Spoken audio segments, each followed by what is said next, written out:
A man named Elias who spent his days alone in a little cottage on a hill. Elias was known for his beautiful garden, full of vibrant flowers and abundant fruit trees. The townspeople often wondered about his solitude, thinking it must be lonely to live such a quiet life. One day, a young girl named Clara, curious about Elias, decided to visit him. When she arrived at his cottage, she found him tending to his garden. Clara hesitated before asking, "Mr. Elias, don't you feel lonely being here all by yourself?" Elias looked up with a gentle smile. Lonely? No, Clara. I'm alone, but I'm not lonely. There's a big difference between the two. Clara frowned, confused. "But how can you not be lonely if you're always alone?" Elias invited Clara to sit with him on a bench in the garden. He gestured to the flowers around them and said, These flowers are my companions.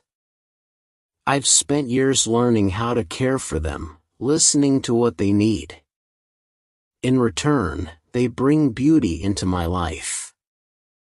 I don't feel lonely because I'm connected to the world around me. He pointed to the trees and the sky. I'm not just connected to these plants, Clara. I'm connected to the earth beneath my feet, to the wind in the trees, to the birds that sing their morning songs. This connection is what fills my life with meaning. Clara thought for a moment, then asked, "But don't you ever miss having people to talk to?" Elias smiled again. I do talk to people when they visit, just like I'm talking to you now. But being alone gives me the time and space to understand myself and the world better. It allows me to find peace in the quiet moments. Clara began to understand what Elias meant.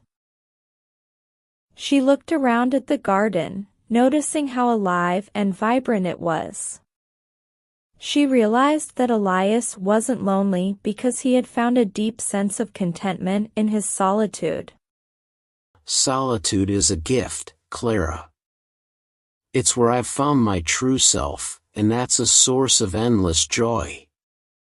Being alone doesn't mean being lonely, it means being at peace with yourself.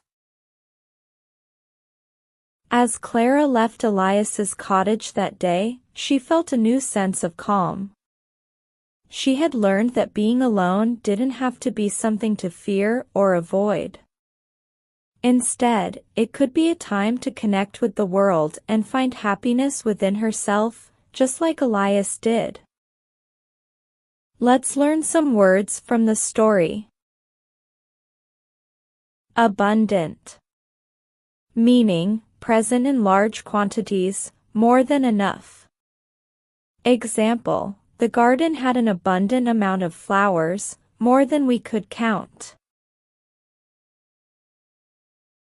Wondered. Meaning, thought about something with curiosity or uncertainty.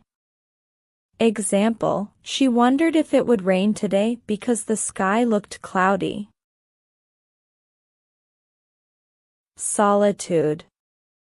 Meaning, the state of being alone, often used when enjoying peace and quiet.